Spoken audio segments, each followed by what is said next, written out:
കേരളത്തിൻ്റെ സ്വന്തം ഉള്ളിത്തീയൽ, പ്രത്യേകിച്ച് ഇൻട്രൊഡക്ഷനൊന്നും വേണ്ടാത്തൊരു കറിയാണ് അല്ലേ. ഇത് പല പച്ചക്കറികൾ കൊണ്ട് ഉണ്ടാക്കാറുണ്ടെങ്കിലും ഉള്ളിത്തീയലാണ് ഏറ്റവും ഫേമസ്.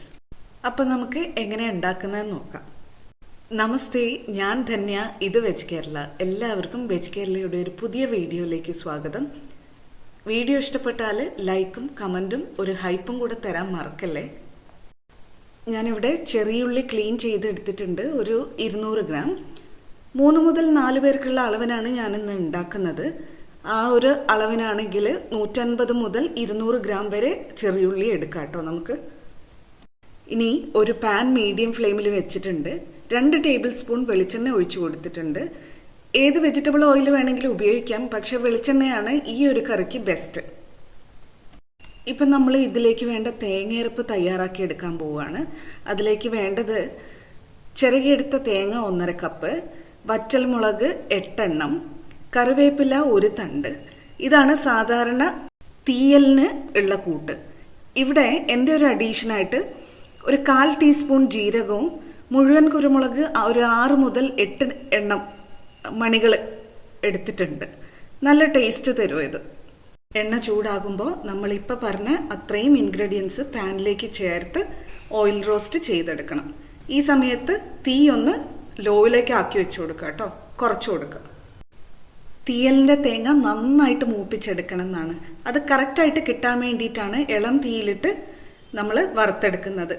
തീയലിന് ആ നല്ല സ്വാദ് കിട്ടുന്നതും ഇളം തീയിലിട്ട് തേങ്ങ മൂപ്പിക്കുന്നത് കൊണ്ടാണ്. ഇത് കണ്ടോ, ഈ ഒരു നിറത്തിലായി കിട്ടണം നമുക്ക്. ഇനി തീ ഓഫ് ചെയ്യാം. അടുപ്പത്തുനിന്ന് മാറ്റിയാലും കുറച്ചും കൂടി ഒരു നിറം വെക്കൂ കേട്ടോ. ആ ഒരു നിറമാണ് കറക്റ്റ് നമുക്ക് വേണ്ടത്. തീ അണച്ചതിന് ശേഷം ആ ചൂടിലേക്ക് 1.5 ടേബിൾ സ്പൂൺ മല്ലിപ്പൊടിയും കൂടെ ചേർത്ത് നമുക്കൊന്ന് ചെറുതായിട്ടൊന്ന് സോട്ടേ ചെയ്ത് കൊടുക്കാം, അതിൻ്റെ പച്ചമണം മാറുന്നത് വരെ. ഇപ്പോൾ മല്ലിപ്പൊടിയുടെ പച്ചമണം മാറിയിട്ടുണ്ട്. നമുക്കിതൊരു വേറൊരു തണിഞ്ഞ പാത്രത്തിലേക്ക് മാറ്റാം. ഇതൊരു ഇളം ചൂടിനാണ് അരച്ചെടുക്കേണ്ടത്. ഒന്ന് തണിയട്ടെ, അപ്പോഴേക്കും നമ്മുടെ കറിയുടെ ബാക്കി കാര്യങ്ങൾ നോക്കാം. ഞാനൊരു മൺചട്ടി അടുപ്പത്ത് വെച്ചിട്ടുണ്ട്. ഒരു അടികട്ടിയുള്ള പാത്രം ആയാലും മതി. അതിലേക്ക് 1.5 ടേബിൾ സ്പൂൺ വെളിച്ചെണ്ണ ഒഴിച്ചു കൊടുക്കുന്നുണ്ട്. എണ്ണ ചൂടാകുമ്പോൾ അതിലേക്ക് 1 ടീസ്പൂൺ കടുകും 1/2 ടീസ്പൂൺ ഉലുവയും ചേർത്ത് കൊടുക്കാം.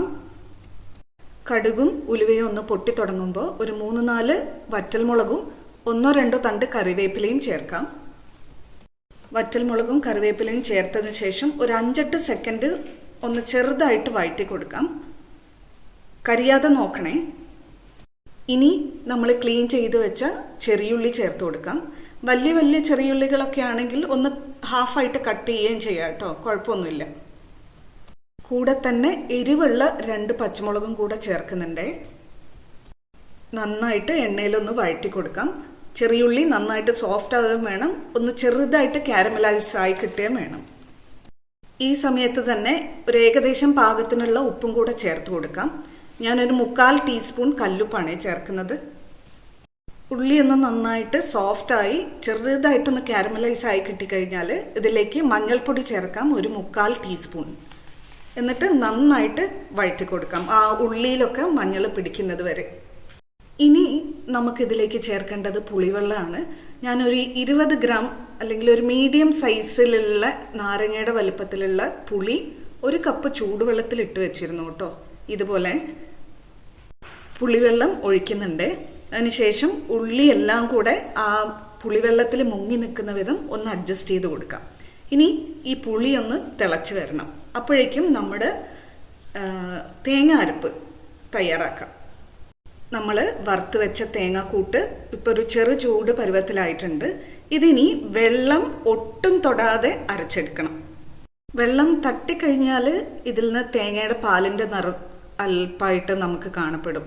ഈ ബ്രൗൺ കളറ് ഇങ്ങനെയായിട്ട് കിട്ടില്ല. അതുകൊണ്ടാണ് ഇതാ അരച്ചപ്പോൾ ഇതുപോലെ നമുക്ക് കിട്ടിയിട്ടുണ്ട്. അതിലുള്ള എണ്ണയുടെ അംശം തന്നെ മതി അരിഞ്ഞു കിട്ടാൻ. ഇതാ ഇപ്പം നമ്മുടെ കറി തിളച്ച് തുടങ്ങിയിട്ടുണ്ട്. പുളിയൊക്കെ ഇപ്പം വെന്ത് അതിൻ്റെ പച്ചപ്പൊക്കെ മാറിയിട്ടുണ്ടാവും. ഇനി ഇതിലേക്ക് നമ്മൾ അരച്ച് വെച്ച തേങ്ങ ചേർക്കുകയാണ്.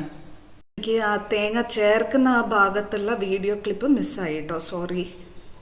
തേങ്ങ അരപ്പ് ചേർത്ത് നന്നായിട്ടൊന്ന് മിക്സ് ചെയ്ത് നടുവിലൊരു കൂമ്പാരമായിട്ട് വെച്ച് അടച്ചു വെച്ച് ഒരു 30 സെക്കൻഡ് നേരം നമുക്ക് വേവിക്കാം. ആ രുചിയൊക്കെ ഒന്ന് നന്നായിട്ട് ബ്ലെൻഡ് ആവട്ടെ. 30 സെക്കൻഡ് നേരം കഴിഞ്ഞ് അടപ്പ് തുറന്നിട്ടുണ്ട്. എണ്ണയൊക്കെ നന്നായിട്ട് തെളിഞ്ഞു വന്നിട്ടുണ്ട് കേട്ടോ. ഇനിയാണ് നമ്മൾ ഇതിലേക്ക് വെള്ളം ചേർക്കുന്നത്. വെറും വെള്ളമല്ല, നല്ല തിളച്ചുകൊണ്ടിരിക്കുന്ന വെള്ളം. ഞാനിവിടെ 1 കപ്പ് തിളച്ച വെള്ളമാണ് ഒഴിച്ചിട്ടുള്ളത് കേട്ടോ. നിങ്ങൾക്ക് വേണമെങ്കിൽ കറിയുടെ കൺസിസ്റ്റൻസിക്ക് അനുസരിച്ച് നിങ്ങൾക്ക് വെള്ളം കുറച്ചുകൂടെ കൂട്ടാം. ഒരു 20 സെക്കൻഡ് കൂടെ അടച്ചു വെച്ച് തിളപ്പിക്കാം. അത് കഴിഞ്ഞിട്ട് തുറക്കുമ്പോൾ നിങ്ങൾക്ക് കാണാം എണ്ണയൊക്കെ നന്നായിട്ട് വിട്ട് വന്നിട്ടുണ്ട്. ഈ സമയത്ത് ഒരു ടേസ്റ്റിന് വേണ്ടി വേണമെങ്കിൽ നിങ്ങൾക്ക് ഒരു കഷ്ണം ശർക്കരയും കൂടെ ചേർക്കാം കേട്ടോ. ശർക്കര ചേർക്കുന്നതൊക്കെ പിന്നീട് വന്ന ഓരോരോ മാറ്റങ്ങളാണ്.